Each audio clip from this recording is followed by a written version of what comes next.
Dit is alreeds Vrydag. Goeiedag en welkom by vandag se na-Paas podcast in hierdie reeks. Sondag is SA Gemeente se gesamentlike paasdiens en kuier. Dit gebeur in Guildford, suid van Londen, om 10:00 en dit beloof om 'n wonderlike paasgeleentheid te wees waar ons saam die Here gaan dien en lekker saam eet en kuier. Vandag is ons laaste podcast vir hierdie jaar oor die paasgebeure. Die vraag waaroor ek en jy praat is eenvoudig. Was jy daar toe die Heer gekruisig is? Een van die uitsonderlike mense wat daar was, lees ons van in Johannes 20 vers 11 tot 18. Haar naam is Maria Magdalena. Alhoewel Maria Magdalena tot en met die kruisgebeure min genoem word, tree sy sterk op die voorgrond tydens die laaste paar dae van Jesus se lewe. Sy is daar staande voor die kruis as die disippels afwesig is. In die tradisie word sy as die tweede belangrikste vrou beskryf na Maria, die ma van Jesus. Sy balsem Jesus se liggaam voor hulle hom begrawe en sy is die een wat eerste graf toe gaan op die Sondagmôre. Daar ontmoet sy eerste die opgestane Here en spreek sy hom aan as my leermeester. Hierna lees ons nie in die Bybel verder van Maria Magdalena nie, maar het is duidelik dat sy in die vroeë kerk 'n sterk leiersfiguur was, alhoewel sy geen formele opleiding soos Paulus gehad het nie. Die feit dat sy 'n vrou was, het sterk teen haar getel en gemaak dat ander moeilik na haar sou luister. Die disippels het aanvanklik weggeskram van hul roeping, maar Maria Magdalena is dadelik gehoorsaam en sy bly getrou aan haar Here en haar leermeester tot haar dood.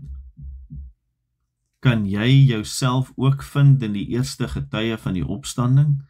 Hierdie vrou met die onsekere verlede, sy wat getrou haar kruis opgeneem het en Jesus bely as haar leermeester. Sy eien die belydenis vir haar toe. Jesus is vir haar nie net seun van God nie, hy is haar Here, haar rigtinggewer, 'n belydenis wat haar lewe ingrypend verander. Kan jy hierdie belydenis saam met haar uitspreek? Ons haak soms by die belydenis vas wat in ons kop sit. Ons eien dit nie so vir ons toe, dat dit ons lewe raak en verander nie. Dit bring ons baie keer by 'n koue kopgeloof, wat niks verander nie. Ons het nie onsself vir die Here gegee, deur net te sê dat ons in hom glo nie. Maria Magdalena wys ons, dat daar nog 'n tree is om te gee. My Here, my leermeester, my lewe. SA Gemeente het saam met Johannes gestap deur die paasgebeure. Ons staan vandag in die herinneringsskadu van die kruis en die graf. Jesus Christus se graf is leeg, ons Here lewe. Waar is hy in jou lewe? Jy is gestuur.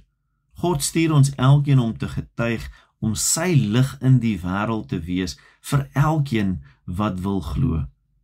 God die Vader het sy Seun gestuur om aan jou lewe te gee. God die Seun het sy lewe gegee en sy Heilige Gees gestuur vir jou. God stuur jou. Sy kruis en opstanding versterk jou en sy Heilige Gees staan jou elke dag by. Dankie dat ons hierdie week saam rondom God se woord kon by mekaar kom en kuier. Ek sien uit om jou Sondag by ons gesamentlike gemeente diens en geleentheid te sien. So maak seker jy kom daar uit, sodat ons mekaar opnuut kan verbind tot die netwerk waar God jou en my geplaas het. Tot dan, groetnis van huis tot huis in die netwerk waar jy leef. Kom ons bid saam. Here Jesus, U het opgestaan en U leef. Dankie dat U my roep, stuur en versterk. Wees my leermeester, my lig, my lewe. Lei my om U met oorgawe te volg en getrou te getuig. Amen.